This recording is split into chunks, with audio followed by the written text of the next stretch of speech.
Hey, what's going on, guys? Welcome to this ultimate solo Glacors guide. Obviously it is solo because Glacors is a solo only boss, so you can kill by yourself.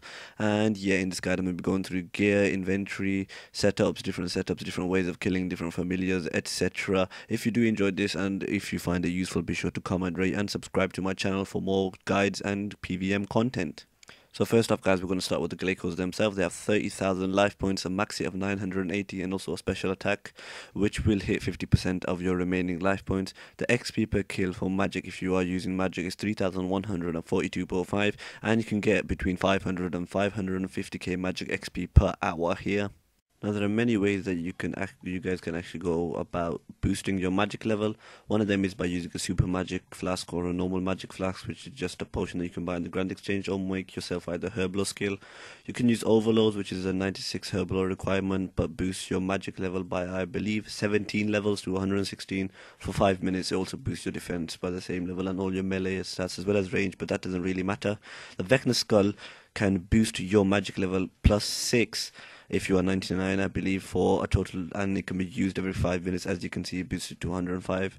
Or you can use the Wolpertinger, which I believe has a level 91 summoning requirement, and then you use this special magic focus scrolls, which is a special ability of the Wolpertinger to boost your magic level up. I believe it is also 6 levels. So yeah, these are the different ways that you can boost your magic level in order to kill Glacors with the max DPS. And here is an image of the different familiars you can use. At the top there's the Wolpertinger, which I just went through now. There is the Packyak, which can store food and bank items, which is good for longer trips. And there's the Unicorn Stallion with the healing aura scrolls, which is good for shorter trips where you can get damaged more, so you can last a bit longer instead of having to eat food or soul split. Now, there's multiple setups you can use here. I'm going to start off with the lowest level setup, which is level 70 Barrows gear, which is better for defensive abilities, and you won't get hit more in this Barrows gear, and it is a lot cheaper than most power armor. So I do recommend this for people who don't have a lot of money or don't have the levels for higher gear. There's a Vecna Skull there to boost your magic. There's a Unicorn Stallion to heal you if you don't have a Packyak. There's also Alch runes, which is because the Glacors drop a lot of rune items, and you can just alch them and instead of having to bank every time you get loads of rune items in your inventory. And there's this general food prayer pots. There's 3 charms if you want to collect the charms. If not, just leave those 3 spots with food. And here we have a mid-level setup which uses level 70 power gear from the God Wars dungeon, which is the robes of subjugation. The rest of it is generally the same as the defensive low-level gear, but here you can see using a Wolpertinger instead of a Vecna Skull, so because you can boost your magic level whenever you feel like it using the scrolls. And yeah, everything else is generally the same as the level 70 defensive gear. And here's the high level DPS setup, which uses void overloads as well as a unicorn, because you will get damaged a bit more in this armor because of its low defensive capabilities, but its offensive capabilities make it just amazing for the maximum kills per hour and DPS.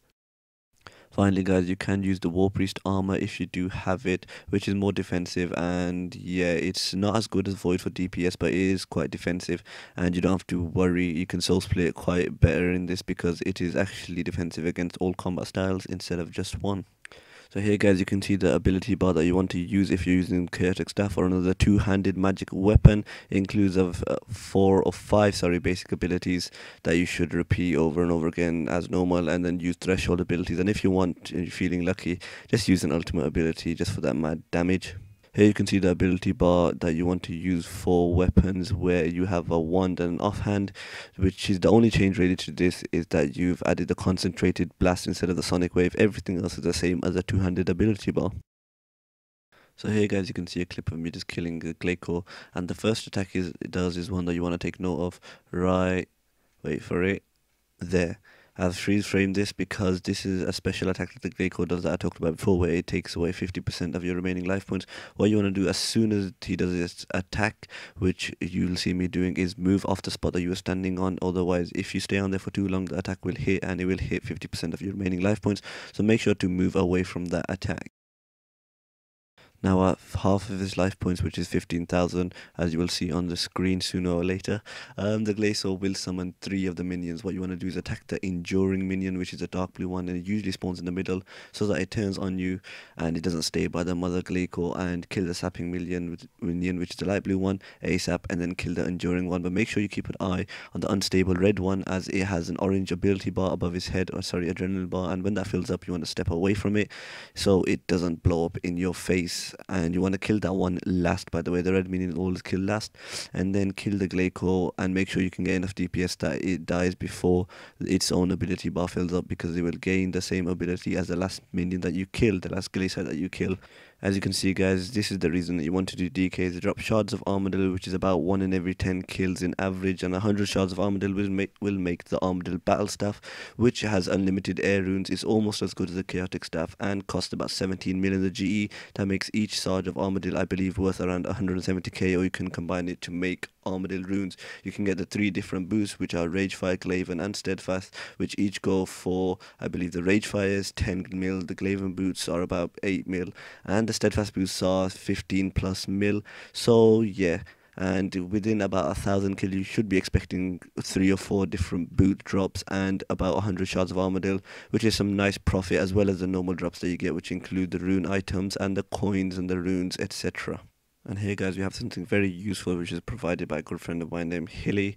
And here you can see the drop chances of every single drop that the Glacors do drop, including the boots right at the bottom, with Steadfast being 0.05% and Ragefires and Glavens being 0.1%, based on now 1,962 kills. So it's going to be pretty accurate. Pause the video if you want to read these and go over them in detail.